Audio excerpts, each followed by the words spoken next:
네, 경제 현장 오늘 이슈 체크로 이어갑니다. 분당과 일산 등 1기 신도시에서 노후계획도시 특별법에 따라 먼저 재건축에 들어갈 선도지구로 올해 2만 6천 가구 이상이 지정됩니다.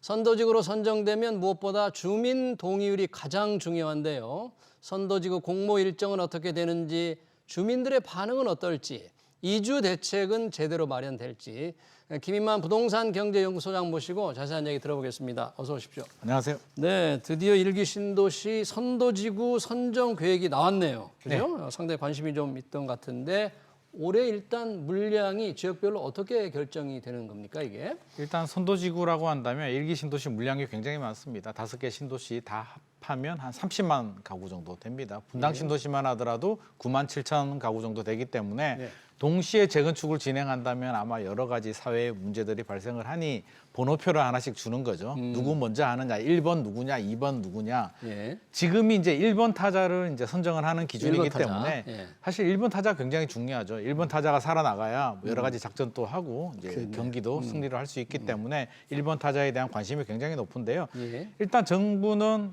5개 신도시 다 합해서 올해 2만 6천 호 정도, 2만 6천 가구 정도를 이제 하겠다, 선도지구로 지정하겠다라는 발표를 했고요. 예. 지금 나오는 내용을 보면 이제 분당 신도시, 분당 신도시가 8천 호인데요. 네. 전체 물량이 9만 7천 호 정도 되니까 8천 호면 한 10%좀 내외 그러네요. 정도 되고요. 일산 신도시가 6천 호입니다. 일산 신도시가 6만 9천 호 정도 되기 때문에 6천 호면 10% 정도 수준이고요. 평촌, 중동, 3번 신도시는 4,000호입니다. 총 합계가 총 양이 4만 가구 정도 되기 때문에 예. 역시 10% 정도 정도. 물량을 잡아서 전체적으로 10% 수준으로 했고요.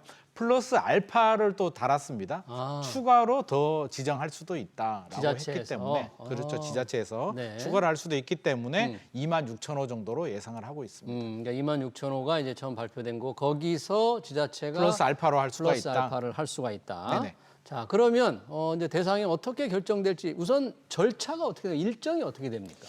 일단 일정 같은 경우는 일정을 좀 살펴보면은요. 지금 여러 가지가 나왔는데 이번에 발표된 거는 계획입니다. 그냥 계획 이렇게 하겠다라는 계획이 5월 22일에 선도지구 선정 계획이 발표가 됐고요. 예. 6월 25일에 이제 공모가 됩니다. 지자체별로 이제 공고를 하게 되고요. 이제 접수를 9월에 접수를 받게 되고 네. 10월에 평가를 한 다음에 11월에 이제 선정을 하겠다. 11월에 최종 네네. 선도지구 이번 선정. 내용을 보면 이제 그렇게 생각하시는 분들이 있을 수도 있습니다. 그래서 어느 단지야라고 하는데 어느 단지는 이번에 나오지 않았고요. 아마 네. 11월 정도 되면 어느 단지인지 어떤 블럭이 선정이 됐는지 알 수 있을 것 같습니다. 11월이 돼야 네네.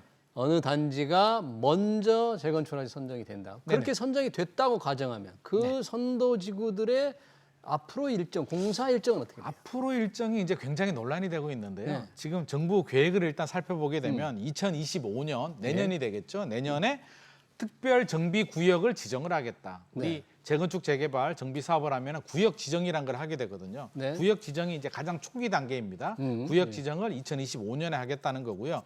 2026년에 사업 시행 계획 관리 처분을 하겠다라는 네. 계획이고요. 2027년에 착공, 2030년에 입주를 할 목표다라고 발표를 했는데 이게 굉장히 공격적인 걸 떠나서 이게 예. 실현 불가능한 수치를 지금 실현 제시를 하고 불가능한 얘기라고요? 왜 실현 예. 불가능하냐면요. 제가 뭐 예를 들면 이제 초등학생 자녀가 있다면 초등학교 입학을 하는 학생이 있다면 입학하기 전에 우리 애는 3년 후에 서울대 갈 거야라고 지금 이야기를 하는 거하고 같은 수준이라고 보시면 됩니다. 그래요? 초등학교 3학년이 서울대쯤 돼서 서울대 가는 수준? 그렇죠. 그래서 이게 3년 후에 초등학교생이 1학년이 3년 후에 서울대를 갈 확률이 과연 몇 프로나 될까요? 아인슈타인도 쉽지 않은데 왜 쉽지 않냐면요. 재건축은 이제 여러 가지 정비 단계가 있습니다. 구역을 지정하게 되고요.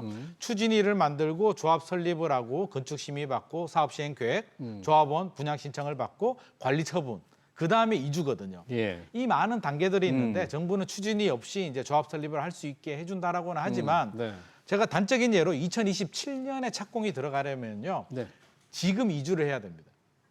이주하는데 3년이 걸리거든요. 8천 세대. 이주하는 데만? 네. 분당 신도시가 8,000호 예. 정도 선정을 한다라고 했잖아요. 예. 8,000 세대를 이주를 시키려면 여러 가지 사정이 있겠죠. 우리 애가 고2인데 내년에 고3인데 내년까지는 이사를 못 가. 이런 간다. 분들도 있고 있고. 내가 분양을 받았는데 내년 여름에 입주하니까 나는 그때 이사를 갈 거야 예. 하시는 분들도 있고 뭐 건강이 안 좋기 때문에 우리 부모님 살아 계시는 동안에 내가 이사 가지 못한다. 네. 수많은 사례들이 존재합니다. 그러면 우리 과거로 가락시형 헬리오시티 아파트 같은 경우도 헬리오시티가 재건축을 해서 9,510세대고요. 기존에는 한 5,000세대 정도 아파트였는데 이주하는 데만 3년 걸렸거든요. 그러면 정말 정부의 과도한 욕심이 반영됐는데 사실 이주 대책도 마련한다고 했지 아직 구체화되질 않았어요. 이주 대책도 그게 굉장히 어렵죠. 뭐 구체화되지 마련하겠다고 않았습니다. 사실 이주 대책이라는 것도 사실 좀 모호한 게 할 수 있는 이주 대책이 사실 마땅하지 않거든요. 뭐 네. 협의체를 만들어서 여러 가지 지원을 해주겠다 뭐 이런 내용들이 들어가 있는데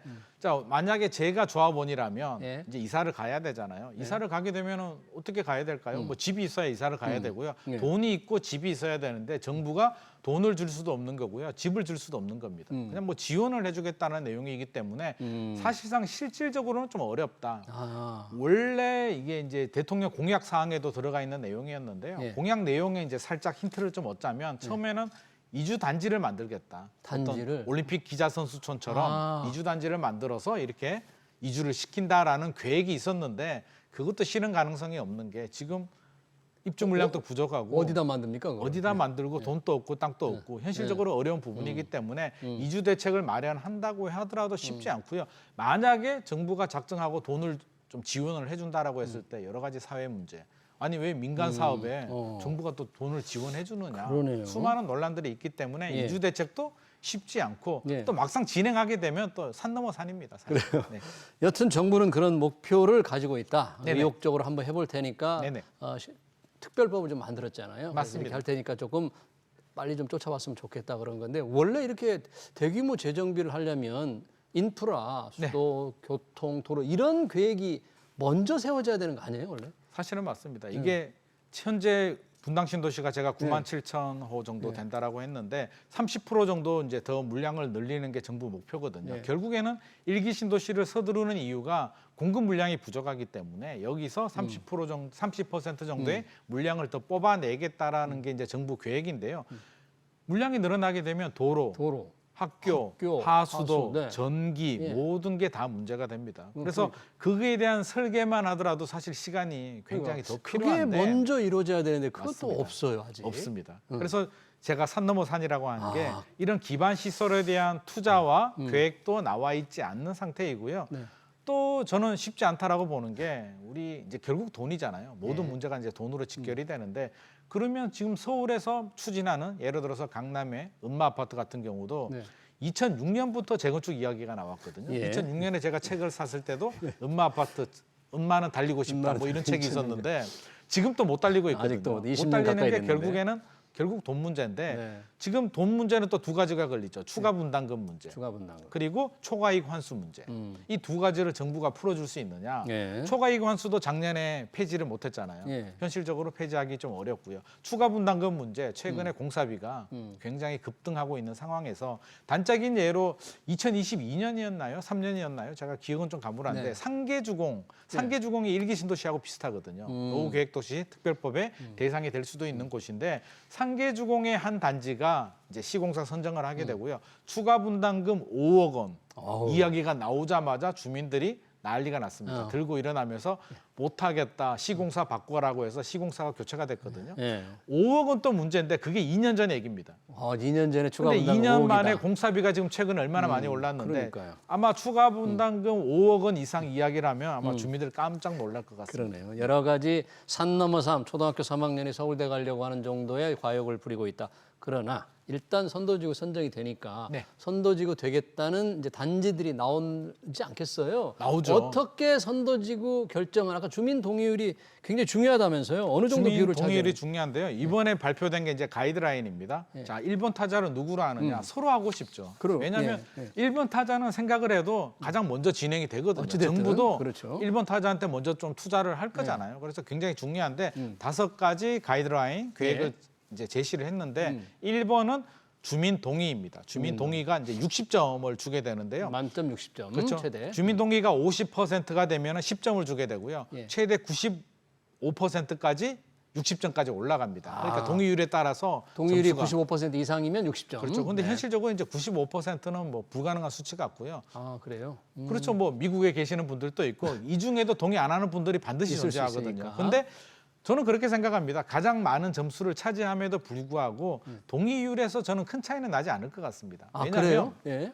자, 주민들 입장에서는 지금 동의율에 동의한다고 해서 향후에 진행하면서 내가 나중에 충분히 반대 의사를 표시할 수 있는 기회가 있기 때문에 지금은 추가 분담금이 얼마든 모르겠고 이런 거 고민할 필요도 없고요. 현장 얘기를 들어보면 일단 동의하자. 일단 동의하자. 일단 동의해서 그러니까, 지정되는 게 중요해. 그렇지. 라는 분위기이기 때문에 아마 대부분 단지들이 의사소통만 된다면 저는 동의는 대부분 할 것 같습니다. 그러니까 배점은 60점으로 가장 많지만 이게 선도지구 결정에 가장 결정적인 그렇죠. 요인이 되지 않을 수 있다. 굳이 반대하고 싶어도 지금 반대할 필요는 없는 겁니다. 지금 찬성하고 나중에 조합 설립을 하든 다른 과정에서 충분히 반대 의사를 표할 수 있기 때문에 일단 동의는 할 것 같고요. 근데 벌써 동의받는 단지도 있다면서요? 이 동의가 이 주민 동의를 받아야 어. 이게 선정하는데 이제 제출을 하는데 근데 새로 점수표에 이거는 효과가 없다. 새로 동의를 받아야 된다고 정부는 그렇게 설명을 했어요. 나중에 또 동의를 받아야 나중에 되겠죠. 다시 정확하게 그렇죠. 진행하게 하라. 되면 지금은 다시 또 안 동의를 된다? 받습니다. 예. 이거는 이제 선정 과정의 동의율이고요. 예. 두 번째는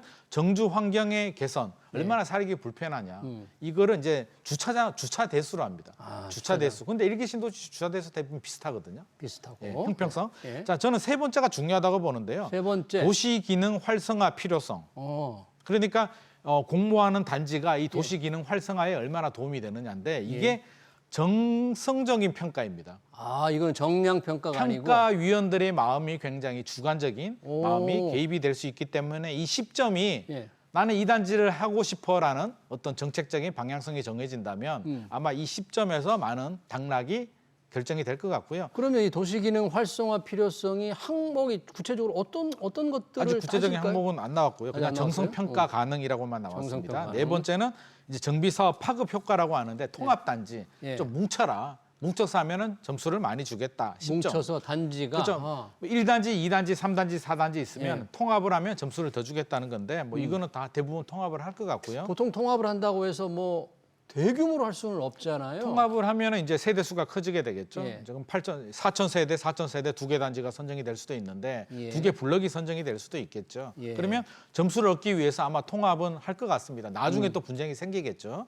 다섯 번째는 이제 사업의 실현 가능성입니다. 실현 가능성. 이것도 좀 모호하잖아요. 실현 가능성, 실현 가능성을 누가 평가를 할까요? 오, 그러면 이것도 15점입니다. 그러면 결국에는 플러스 5점이네요. 도시기능 활성화와 실현 가능성 이 15점이 저는 결정이 될 것 같다. 아, 우리가 예. 일반적으로 알고 있기에는 동의율을 많이 하면 될 것 같은데 예, 그게 저는 결정적인 요인이라고 좀 동의율은 생각하고 대부분 있는데. 단지들이 대부분 많이 할 거다. 맞춘다.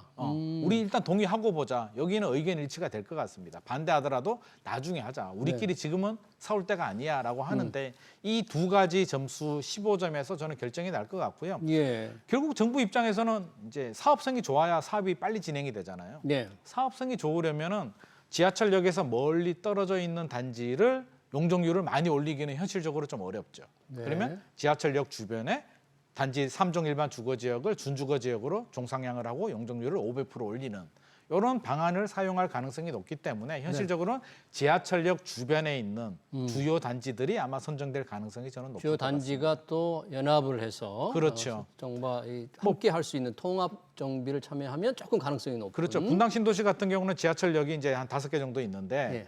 시범 단지라고 있거든요. 예. 일기 신도시는 이제 시범 단지를 먼저 지정했는데 서현역과 순회역 주변이 백화점도 있고 인프라도 좋고 시범 단지로 선정이 됐기 때문에 예. 현실적으로는 이런 단지들이 동의율만 맞춘다면 좀 유리하지 않나 싶습니다. 네, 그러니까 전체적인 평가 항목 중에서 말씀하시기에 도시기능 활성화 필요성 10점, 배점 10점, 네네. 이게 정성평가 가능한 점, 그리고 네. 사업의 실현 가능성, 여기는 5점의 가점인데 이 두 가지가 오히려 선정에 영향을 미칠 변수가 네네. 될 것 같다. 네네. 동의율보다는 참여하려는 주민들이 조금 신경을 써야 될 것 같네요. 자, 선도지구 선정이 된다면 혹시 집값에 영향이 어떻게 미칠지가 관심인데 어떨까요? 벌써 뭐 영향이 혹시 있을까요? 이게 신도시마다 약간 온도 차이는 좀 존재하더라고요. 모니터링을 해보니까 분당 신도시와 평촌 신도시는 약간 좀 기대감을 좀 많이 보여주고 있는 것 같고요. 예. 나머지 신도시들 삼본과 중동과 일산 신도시는 상대적으로는 약간 좀 차분한 분위기를 좀 보여주고는 있습니다. 지금까지는 그런 분위기고요. 예.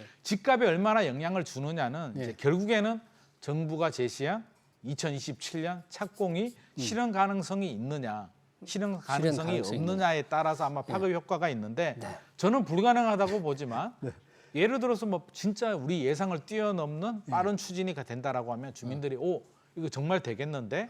라는 마음을 가지면서 기대감이 커질수록 집값을 자극하게 되고요. 집주인들은 호가를 올리고 매물을 회수할 가능성이 있기 때문에 아직은 뭐 본격적으로 그런 움직임은 아니지만 결국에는 정부가 어느 정도의 의지와 자금 지원과 어떤 특별한 우리가 예상하지 못하는 인센티브를 줄 수 있는지가 관건이 될 것 같습니다. 이번에 원래 노후계획도시 특별법이 전국에 해당이 되는데 이번에 네네. 선도지구는 분당, 일산, 1기 신도시만 대상으로 나왔어요. 네네. 지방에 있는 대상지들은 조금 어떻게 진행이 안 되는 겁니까? 이건 어떻게? 진행이 안 되는 건 아니고요. 네. 지금 이제 일기 신도시가 워낙 핫 이슈기 때문에 일기 신도시 예를 한 거고요. 우리 노후계획도시 특별법은 뭐 20년 이사 된 노후계획도시에 100만 제곱미터 이상 되는 택지가 대상이기 때문에 뭐 대전 같은 경우는 둔산 지구도 대상이 될 수도 있고 여러 지구가 대상이 될 수도 있는데 네. 지금 가이드라인을 줬잖아요. 지자체별로 이제 공모를 받고 진행을 하기 때문에 각 지자체들은 아마 굉장히 발빠르게 지금 공모도 받고 움직일 것 같고요. 지금 일기 신도시가 대표적으로 나왔지만 대표 주자니까 이렇게 이제 관심을 가지고 발표가 된 거고요. 나머지 지구들도 아마 각 지자체들은 열심히 움직일 것 같습니다. 자, 이 이주 대책 잠깐 언급을 하셨는데 네. 이게 정말 쉽지 않은 이주 대책을 이주 단지도 마련하기도 어렵고 쉽지 이거 않죠. 시간도 오래 걸리고 네네. 정부는 뭐 차근차근 마련하겠다 지자체장도 준비가 돼 있다 그러는데 네네. 이게 가장 또 문제네요 정말. 이주 대책이 문제가 되는 게 왜 문제가 되냐면은요. 지금 또 최근에 전세 가격이 이제 들썩들썩 되고 그러니까, 오르는데 예. 안 그래도 수요가 늘어나고 공급이 부족한 상황에서 재건축 만약에 정부 계획대로 2027년에 만약에 착공이 들어간다면 네. 이주 수요가 나온다는 얘기잖아요. 아마 전세 가격이 폭등을 할 겁니다. 상당히 문제가 될 가능성이 높고요. 전세 가격. 계획대로 진행이 된다면 아마 지금 2025년 내년부터 아마 난리가 날 겁니다. 이주가 계획대로 그렇죠. 진행되면 난리가 오히려. 나는데 물론 그럴 가능성은 낮지만 이주 대책도 좀 세워야 되는데 정부가 지금 말하는 이주 대책을 보면 그냥 좀 열심히 하겠다 정도의 열심히 하겠다. 내용만 들어가 있지 구체적으로 이주를 어떻게 지원할 거냐. 예를 들어서 이주비를 뭐 무이자로 한 5천만 원 1억 지원해 주겠다. 이런 내용들은 다 빠져 있거든요. 그래서 이주 대책은 진짜 꼼꼼히 좀 해야 될 것 같고요. 저는 좀 솔직해졌으면 좋을 것 같습니다. 이게 정부가? 2027년 안 되는 거는 우리 다 알고 있는데 솔직히 얘기를 하고 굉장히 의미는 있거든요. 일기 신도시를 추진하는 건 의미가 있기 때문에 추진하고 시간은 오래 걸린다. 우리 제대로 열심히 도와주고 지원해주겠다라고 좀 솔직해지면 좋을 것 같습니다. 알겠습니다. 정부가 발표한 1기 신도시 선도지구 선정 문제와 과연 실제 어떻게 이루어질지에 관한 얘기 잘 들었습니다. 지금까지 김인만 부동산 경제연구소 김인만 소장이었습니다. 소장님 고맙습니다.